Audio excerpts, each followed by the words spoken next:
তারপর বলেন সারাদিন ডিউটি করে করে এসে বোর্ড ডিউটি করতে কেমন লাগতেছে?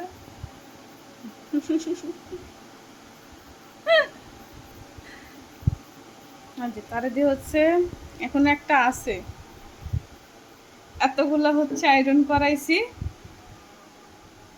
এখনো চলতেছে।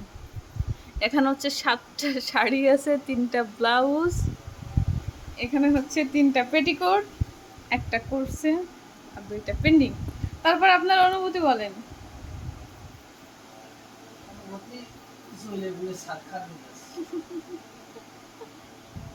দেখি গার ঘামের অবস্থা দেখি একটু, না মুছে লাইছো?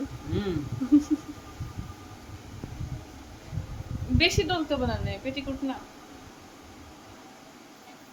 তোমার কাস্টমারের আমার খুশি করতে হয়। এই কয়টা আয়রন করে দিয়ে এর আগে একদিন অবশ্য দিয়েছে, এর আগে একদিন মেলাগুলো ছিল দিয়েছিল। একদিন এটা তো হলো প্রতিনিয়ত। আরে এই যে মিঠাই ঘুমোচ্ছে, এই ব্যাপারটা ভাজ দাও, আর আর দিতে হবে না।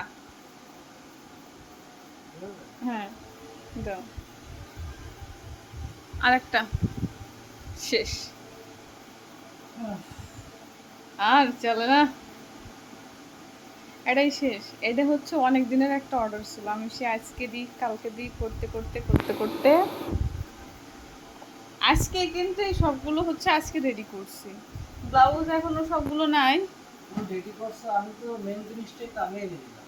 কি কাপড়? এটা উল্টা। হ্যাঁ, ও তার ভিতরে আবার সেলাই মেশিন নষ্ট হয়েছিল,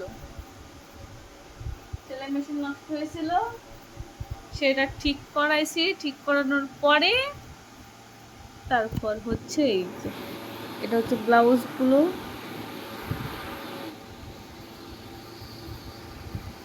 ব্লাউজগুলো হচ্ছে আমি রেডি করি নাই, আমি একজনকে ঠিক করাইছি। কারণ 7টা শাড়ি 7টা ব্লাউজ বানানো আসলে সন্ধ্যার সময় মেশিনে বসে হয় না। টাটা করে দাও।